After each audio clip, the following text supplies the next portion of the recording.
మన సాంప్రదాయాలకు మనమే తిలోదకాలు ఇస్తున్నాము. మన పిల్లలకు పండుగ విశిష్టతలు అంటే తెలియదు, భగవద్గీత అంటే తెలియదు, తండ్రికే తెలియనటువంటి పరిస్థితి. అటువంటి సమయంలో కుటుంబాన్ని వదిలి, కుటుంబ సభ్యులందరినీ కూడా వదిలేసి ధర్మ ప్రచారం కోసం ప్రతిరోజు ప్రతి నిమిషం ఆలోచిస్తూ పరితపిస్తూ గ్రామీణ ప్రాంతాల్లోకి వెళ్ళి వారిలో ధర్మం, మన హిందూ సాంప్రదాయం అంటే ఏంది, హిందుత్వం అంటే ఏంది, మన మతాన్ని మనం ఎలా కాపాడుకోవాలి, మన మతాన్ని మన పిల్లలకు ఎలా తెలియజేయాలి, నిరంతర శ్రామికుడు మన భూపతి రెడ్డి గారు. అదేవిధంగా నిరంతర ప్రవచనం కూడా మేము మొన్న ఇన్విటేషన్ కార్డు ఇవ్వడానికి వెళ్ళాం. సార్ దగ్గర ఒక 5 నిమిషాలు ఉందాంలే అనుకుంటే 45 నిమిషాల పాటు సమయం చూసుకోకుండా నిశ్చేష్టులమే అలాగే కూర్చున్నాం. ఆయనలో ఉన్నటువంటి పరితపన అంత గొప్పది. వారు ఈరోజు రావడం చాలా విశేషం. కార్తీక దీపోత్సవ కార్యక్రమంలో అతి త్వరలో ప్రత్యేకమైన షెడ్యూల్లో వీరి కార్యక్రమాలు, వీరి ధర్మ ప్రచారం కూడా మనం చేయడానికి సిద్ధంగా ఉన్నాం. ఈరోజు మనల్ని ఉద్దేశించి ఈ ధర్మం గురించి, హిందూ సాంప్రదాయం గురించి మాట్లాడడానికి వారికి అవకాశం కాదు, మనకు దొరికిన భాగ్యంగా భావిస్తూ వారిని మాట్లాడాల్సిందిగా కోరుతున్నాం. హిందూ బంధువులందరికీ ఈ కార్తీక మాసం మన యొక్క దీపారాధనలో సుప్రభాత ఛానల్ వారు ఈ యొక్క వారి పరిహారము శ్రీనివాస్ శర్మ గారు, రఘువరణ గారు వారు ప్రత్యేకంగా ఇక్కడికి రావమని ఆహ్వానించడం జరిగింది.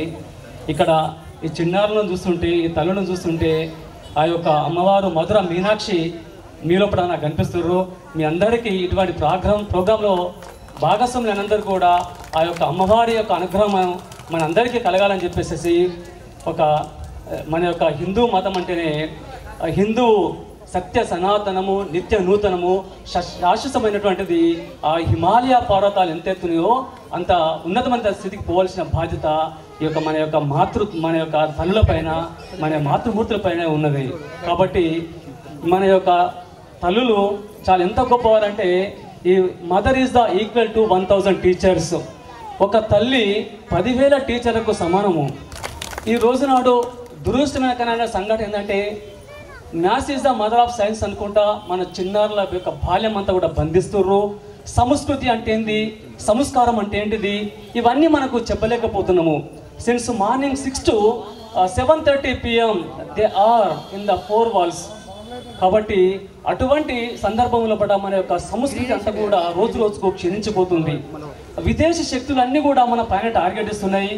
మనం మాత్రము విదేశీ యొక్క మోజు మనకు విదేశీ కల్చర్ పైన మన మోజు ఉంది. అంటే మన యొక్క తపనంతా we are addicted imitating the western culture. కానీ ఇవాళ entire world they are looking at our country. మన యొక్క సాంప్రదాయం చూస్తారు. మీకు ఒక చిన్న సంఘటన చెప్తాను. ఒక విషయాన్ని మేము ప్రస్తావనిస్తాను. మనకు 1945 సెకండ్ వరల్డ్ వార్ జరుగుతుంది. సెకండ్ వరల్డ్ వార్ జరిగిన సందర్భం మన ప్రపంచంలో పట్ల అత్యధికంగా ప్రపంచానికి అంటే సైంటిస్ట్ ఇచ్చిన దేశం జర్మనీ దేశం. అమెరికా వాళ్ళు ఏం చేశారంటే, ఒక సైంటిస్ట్ను ఓపెన్ హైమర్ అనే ఒక సైంటిస్ట్ను బంధించేసి అమెరికాకు తీసుకొని రావడం జరిగింది. ఆటమిక్ బాంబ్ ఎక్స్ప్లోజన్ పైన వారి పరిశోధనలు చేయమని అంటుంటే, నేను చెయ్యనంటుడు ఆ యొక్క గ్రేట్ సైంటిస్ట్ జర్మన్ ఓపెన్ హైమర్. మీరు ఇప్పటికి కూడా మీ యొక్క గూగుల్లో వెతికి చూడండి, అంత స్పష్టంగా వారి యొక్క ఇన్ఫర్మేషన్ ఉంటుంది. వారు ఏమన్నారంటే, అమెరికా వాళ్ళు బంధించేసేసి నువ్వు కంపల్సరీ ఈ ప్రాజెక్ట్ కంప్లీట్ చేయాలి, ఆటం బాంబు తయారు చేయాలంటుంటే, లేదు నాకు ఆ శక్తి లేదు, మరి కంపల్సరీ మీరు చేయాలనేసి అమెరికా వారు వారిపైన ఒత్తిడి తీసుకురావడం జరిగింది. వారిపైన ఒత్తిడి తీసుకొస్తుంటే వారు ఏమన్నారంటే, ఒక్కసారి భారతదేశానికి వెళ్ళాలంటాడు. ఓపెన్ హైమర్ ఏం చేస్తారంటే, అమెరికా వాళ్ళను ఒక్కసారి నేను భారతదేశానికి వెళ్ళాలంటే, సరే ఒక 1 year మాత్రం వెళ్తాను, వచ్చిన తర్వాత ప్రాజెక్టు నా భుజస్కంధాల పైన నాకు ఏదైతే ప్రాజెక్ట్ ఇచ్చారో ఆ ప్రాజెక్ట్ నేను కంప్లీట్ చేస్తానని చెప్పేసి మన భారతదేశానికి రావడం జరిగింది. అతను డైరెక్ట్ ఎక్కడికి వచ్చేసంటే మన యొక్క కాశీ ఉన్నటువంటి కాశీ పట్టణానికి రావడం జరిగింది. సాయంత్రానికి ఇక్కడికి వెళ్ళి గంగా నదిలో స్నానం చేసి ఒక సంవత్సరం అంతా కూడా మన యొక్క భగవద్గీత నేర్చుకున్నటువంటి మహానుభావుడు ఓపెన్ హైమర్ ఒక సంవత్సరం అంతా కూడా సంస్కృత్ లాంగ్వేజ్ తో పాటు భగవద్గీత నేర్చుకొని సంవత్సరం కంప్లీట్ అయిన తర్వాత మళ్ళీ అమెరికాకు వెళ్ళిపోయినాడు. యథావిధిగా అమెరికన్ గవర్నమెంట్ అతనికి ఎక్స్ప్లోజన్ ఆటం బాంబ్ పైన అతనికి ప్రాజెక్ట్ ఇవ్వడం జరిగింది. తర్వాత అతను ప్రాజెక్ట్ కంప్లీట్ చేస్తున్న సందర్భంలో అతను ఇప్పటికి కూడా మనము ఆ ట్రినిటీ అంటాం. 1945 జూలై 16 మన యొక్క గూగుల్ లోపల ఒక సెర్చ్ చేసి చూసుకోండి. జూలై 16 1945 జూలై 16 నాడు ఆ విస్ఫోటనం జరుగుతుంటే ఆ విస్ఫోటనంలో అతనితో ఉన్నటువంటి సైంటిస్ట్ అందరూ కూడా పారిపోతున్నారు. కానీ ఓపెన్ హైమర్ మాత్రము స్పష్టంగా అక్కడ నిలబడి చూస్తున్నాడు ఆ సంఘటన. అప్పుడు ఏం చేశారంటే మన యొక్క ఆ శ్రీనివాస్ అన్నలాంటి ఒక పెద్ద జర్నలిస్ట్ వచ్చేసేసి ఆ విస్ఫోటనం జరిగినప్పుడు ఏం కనిపించాలంటే ఆ సైంటిస్ట్ మిగతా సైంటిస్ట్ మీ యొక్క కొలీగ్స్ ఎవరైతే ఉన్నారో అందరూ కూడా దే ర్యాన్ అవే, అక్కడి నుంచి పారిపోయినారు. కొంతమంది కింద పడిపోయి నవ్వుతున్నారు. కానీ నువ్వు అలానే నిలబడ్డావు ఎందుకంటే ఏమైందని ఒక రిపోర్టర్ వచ్చి అడుగుతుంటే అప్పుడు ఏం చెప్పాడంటే భారతదేశంలో కురుక్షేత్రంలో శ్రీకృష్ణుడు ఏం చెప్పాడయ్యా అంటే ఆ కురుక్షేత్రంలో అర్జునుడికి తన యొక్క సూర్యుని యొక్క విస్ఫోటనం గురించి ఎలా చెప్పినాడో మన యొక్క భగవద్గీత లోపల 11వ అధ్యాయము 12వ శ్లోకం ఉంటుంది. ఆ శ్లోకం అంత చదవలేకపోతాను కానీ ఒక చదవండి. 11వ అధ్యాయము 12వ శ్లోకాన్ని ఓపెన్ హైమర్ చదివి అతనికి ఎక్స్ప్లెయిన్ చేసే ఆ యొక్క రిపోర్టర్కు అటువంటి దేశమే మన భారతదేశము. అటువంటి భగవద్గీత పుట్టిన భారతదేశంలో నాకు అంత శక్తి వచ్చింది కాబట్టి నేను తిరిగి మళ్ళీ అమెరికాకు వచ్చాను. ఇంత ప్రాజెక్టు నేను చేశానని ప్రపంచ దేశాలన్నీ కూడా మనల్ని గుర్తిస్తున్నాయి మన యొక్క భగవద్గీత. కానీ మన దురదృష్టం ఏంటంటే మనం చదవలేకపోతున్నాము. ఎప్పుడైతే చనిపోతుంటారో చనిపోయిన కాడ మాత్రమే యొక్క భగవద్గీత శ్లోకం ఉంటుంది. కానీ Oppenheimer in the year of 1945 July 16 నాడు ప్రపంచానికి మన యొక్క భగవద్గీత ఏంటని చెప్పేసి ప్రపంచానికి తెలియజేసినటువంటి ఒక వెస్టర్న్ మ్యాన్. అటువంటి విషయాలు మన పిల్లలకు మనం చెప్పలేకపోతున్నాము. ఇంకొక విషయం ఏంటంటే మన యొక్క భారతదేశంలో స్త్రీమూర్తులకు గొప్ప అవకాశం ఉంటుంది. ఆ స్త్రీలో పడిందంటే స్త్రీ ఏంటంటే మన యొక్క స్త్రీమూర్తులందరూ కూడా ప్రపంచాన్ని శాసించేటువంటి మనల్ని మన వాళ్ళ యొక్క సంతానాన్ని అటువంటి పౌరులను తీర్చిదిద్దుతుంటారు. వెస్టర్న్ మీరు అమెరికా లాంటి దేశాలు కానివ్వండి, యూరోపియన్ కంట్రీస్ కానివ్వండి, వాళ్ళందరూ కూడా వాళ్ళు ఒక పొలిటీషియన్స్ అయితే ఉంటారు. కానీ ఇక్కడ ఒక జిజియాబాయ్ తీసుకోండి, ఆ తల్లి కూడా ఒక ఉత్తమమైనటువంటి ఒక కుమారునికి చిన్నప్పటి నుంచి ఇంటిగ్రిటీ నేర్పేసేసి సమైక్యత నేర్పేసేసి స్వాభిమానము స్వధర్మము ఇలా ధర్మమ భక్తి దేశభక్తి ఇలా ఎన్నో నేర్పుకుంటూ ఈ రోజు నాడు మనమందరం కూడా ఈ రోజు నాడు ఇలాంటి కార్యక్రమాలు చేస్తున్నామంటే అటువంటి ఒక జిజియాబాయి యొక్క ఆమె యొక్క ఇచ్చినటువంటి శీలము ఆమెకి ఇచ్చినటువంటి సంస్కార బలమే మనం ఈ రోజు మనందరం కూడా ఆ యొక్క శివాజీ యొక్క వారసులు మనం ఇక్కడ మనందరం కూడా ఇక్కడ మనం ఈ రోజు మనం వివిధమైనటువంటి ప్రోగ్రామ్ చేసుకోవడం జరుగుతుంది. కాబట్టి దయచేసి మనం అందరము కూడా మన ద బెస్ట్ మనకు సంస్కార కేంద్రాలు ఇంత ముందుకు ఒక తల్లి ఇక్కడ చెప్పిన స్టేజ్ పైన సంస్కారం ఎక్కడ ఉంటుందండి? మన యొక్క గృహంలో పడిన మన యొక్క తల్లిదండ్రులు ఇచ్చేటువంటి మన తల్లిదండ్రులు ఫస్ట్ సంస్కార కేంద్రాలు. నెక్స్ట్ రెండవది ఏంటంటే గురువులు. మూడవది ఎవరంటే మన యొక్క సాంస్కృతిక మన యొక్క టెంపుల్స్ ఏవైతే అన్ని కూడా ఈ టెంపుల్స్ దేవస్థానాలు ఏవైతే అన్ని కూడా ఈ 3 క్షేత్రాలు ఎక్కడైతే పటిష్టంగా ఉంటాయో మన యొక్క దేశం యొక్క సంస్కృతి కూడా మనలో పడిన శీలము సంస్కార కేంద్రాలన్నీ కూడా మన యొక్క వచ్చేటువంటి భవిష్యత్ అంతా నిర్మించినటువంటి ఈ 3 క్షేత్రాలు కూడా చాలా గొప్పమైనటువంటి క్షేత్రాలు. కాబట్టి మనం అందరం కూడా దయచేసి ఆ యొక్క వెస్టర్న్ కల్చర్ ఆ యొక్క సినిమాలు కానివ్వండి వాటికి అడిక్ట్ కాకుండా మన పిల్లల లోపల మనం ఒక భగవద్గీత శ్లోకం కానీ ఒక నీతి వాక్యం కానీ ఆ యొక్క సీతారాముల యొక్క విశేషం గురించి కానివ్వండి రాముని గురించి లక్ష్మణుని గురించి ఆంజనేయ స్వామి గురించి ఇలా గొప్ప వ్యక్తులు చెప్పుకున్నట్టయితే మనకు ఎంతో మన యొక్క పిల్లలను తీర్చిదిద్దేటువంటి మనకు ఆస్కారం ఉంది. ఈ రోజు నాడు మనం చూస్తుంటాము కొంతమంది కమ్యూనిస్ట్ చెప్తుంటారు మనకు మన యొక్క సంస్కృతి పైన దాడి చేస్తుంటారు. ఈ రోజు నాడు మనకు అందరు తెలుసు మనకు సునీతా విలియమ్స్ మనకు ఆమె గొప్ప ఆస్ట్రోనట్ మనందరూ తెలిసినటువంటి ఆ వ్యక్తి.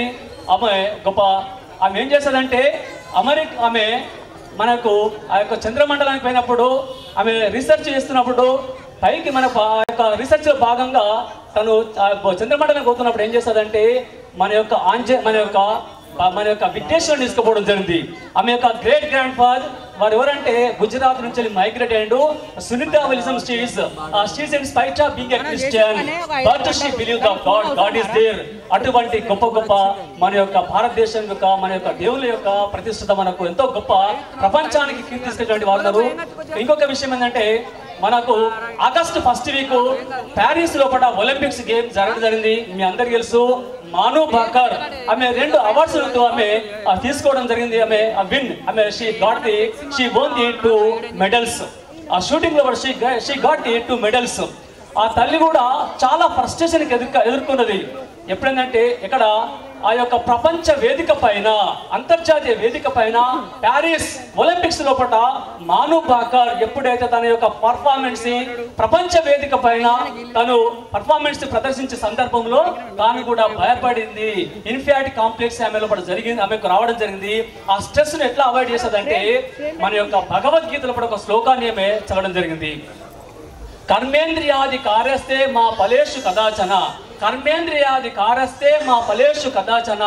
కర్మేంద్రియ అంటప్పుడు ఈ యొక్క శ్లోకాన్ని చదువుకుంటూ ఆమె ఒత్తిడిని బయటకు జయించేసి బయటకు వచ్చిన తర్వాత కూడా మళ్ళా ఒకసారి ఆ యొక్క ఇంటర్నేషనల్ రిపోర్టర్ వచ్చేసి అడిగాడు, తల్లి ఏ విధంగా జయించినావంటే నేను నా యొక్క భారతదేశం నుంచి వచ్చాను. ఎక్కడి నుంచి వచ్చినామంటే భారతదేశం వచ్చాను. ఆ కురుక్షేత్రంలో మరొకసారి ఆ కృష్ణుడు అర్జునికి ఏం బోధ చేశాడంటే concentrate, discharge your duties but don't expect any result, perform your performance 100% అని కృష్ణుడు అర్జునికి ఏ విధంగా చెప్పాడు అదే విధంగా ఆ శ్లోకాన్ని నేను ఒక 20-25 టైమ్స్ చదువుకొని నాలోపల ఇన్ఫియారిటీ కాంప్లెక్స్ ఒత్తిడిని పక్క పెట్టేసేసి నేను గెలిచాను.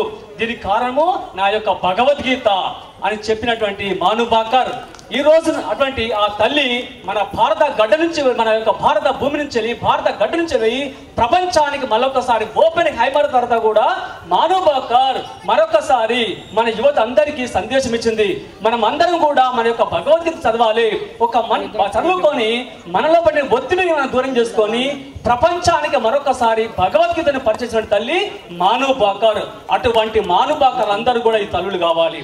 అటువంటి ఓపెన్ హైమర్ లాంటి సైంటిస్ట్ మనకు కావాలి. ఎట్లా అవుతారండి అంటే మనం మన యొక్క it is the India what is the source of treasure of universe.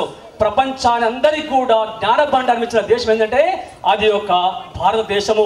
ఈ యొక్క కార్తీక మాసము ఇదంతా కూడా మన అందరికీ తెలుసు. సుబ్రహ్మణ్య యొక్క స్వామి యొక్క ఆరాధన ఎక్కువ ఉంటుంది. మన యొక్క అగ్నిదేవత, మన యొక్క అగ్ని కూడా మనకు ఇక్కడ ఈ మాసం లోపల వారే ప్రత్యేకమైనటువంటి మనకు అతిథి. ఇటువంటి ఈ యొక్క శివారాధన, మనకు హరినామ స్మరణ ఇవన్నీ కూడా మనకి ఈ యొక్క మాసం జరుగుతుంటాయి. ఇటువంటి అవకాశం ఇచ్చినటువంటి మీ అందరికీ కూడా మరొకసారి మన యొక్క సుప్రభాత ఛానల్ ద్వారా మరి అవకాశం ఇచ్చినటువంటి మన శ్రీనివాస శర్మ గారికి, రఘువరణి గారికి, మీ అందరికీ మాకు ఇంత అవకాశం ఇచ్చినట్టు ఇంత స్ఫూర్తితో విన్నందుకు మీ అందరికీ కూడా, తల్లులందరికీ కూడా పాదాభివందనాలు. జై శ్రీరామ్. గట్టిగా అంటలేరు జై శ్రీరామ్. ధన్యవాదాలు. భూపతన్న గారికి ప్రత్యేకంగా ధన్యవాదాలు తెలియజేస్తున్నా.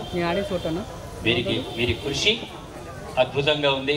మనం కూడా ప్రతి ఇంటిలో, ప్రతి గ్రామంలో కూడా మన ధర్మం అంటే ఏంది, మన పండుగలు అంటే ఏంది, మన భగవద్గీత, రామాయణం, మహాభారతం, భాగవతాలు వీటి గురించి పిల్లలకు వివరిద్దాం. మన సంస్కృతి సాంప్రదాయాలను మనం కాపాడుకుందాం. ఇదే మన నినాదం.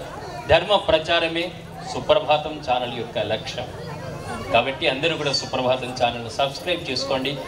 మీలో ఎవరున్నా ధర్మ ప్రచారం చేయాలి, ప్రవచనం చెప్పాలని ఎవరు అనుకున్నా సరే మాకు ఒక ఫోన్ కాల్ చేయండి, మిమ్మల్ని సాదరంగా ఆహ్వానిస్తాం.